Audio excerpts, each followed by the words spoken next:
నమస్కారం. My TV న్యూస్కు స్వాగతం. తిరుపతిలోని రుయా ప్రభుత్వ సర్వజన ఆసుపత్రిలో రోగుల సౌకర్యార్థం సూలూరుపేటకు చెందిన ఆచార్య భరద్వాజ సేవా సంస్థ అండగా నిలిచింది. ఆసుపత్రిలో వీల్చైర్స్, స్ట్రెచర్లు లేక రోగులు, వారి సహాయకులు పడుతున్న ఇబ్బందులపై ఇటీవల పత్రికల్లో వచ్చిన కథనాలకు ఈ సంస్థ ప్రతినిధులు తక్షణమే స్పందించారు. శనివారం ఆసుపత్రి ప్రాంగణంలో సుమారు 40,000 రూపాయల విలువైన 10 నూతన చక్రాల కుర్చీలను ఆసుపత్రి అధికారులకు అందజేశారు. ఈ సందర్భంగా ఆసుపత్రి superintendent additional DM doctor B Manohar మాట్లాడుతూ, పత్రికా ప్రకటనలను చూసి మానవత్వంతో స్పందించి రోగుల కష్టాలను తీర్చడానికి ముందుకొచ్చిన ఆచార్య భరద్వాజ సేవా సంస్థ నిర్వాహకులకు ప్రత్యేక కృతజ్ఞతలు తెలిపారు.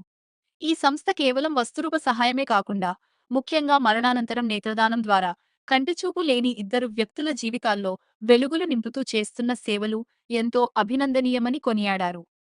ఈ కార్యక్రమంలో ఆసుపత్రి ARMD staff doctor Harikrishna, doctor Gopinath, hospital administrator doctor Shravan Kumar, HOD doctor Chalapathi Rao మరియు ఆచార్య భరద్వాజ సేవా సంస్థ ప్రతినిధులు, సభ్యులు తదితరులు పాల్గొన్నారు.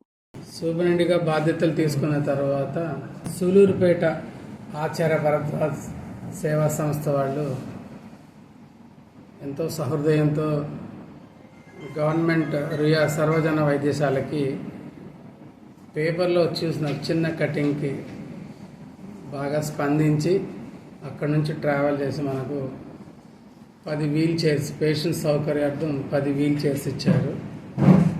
వాస్తవంగా 2008 నుంచి వాళ్ళు చాలా కార్యక్రమాలు చేస్తున్నారు. ప్రధానంగా కార్నియా మీద, కంటి వైద్యం పైన, కార్నియా సేకరణలో ఇప్పటివరకు 491 మందికి మరణానంతరం కలెక్ట్ చేశారు. ఇది చాలా గొప్ప విషయం. As a superintendent and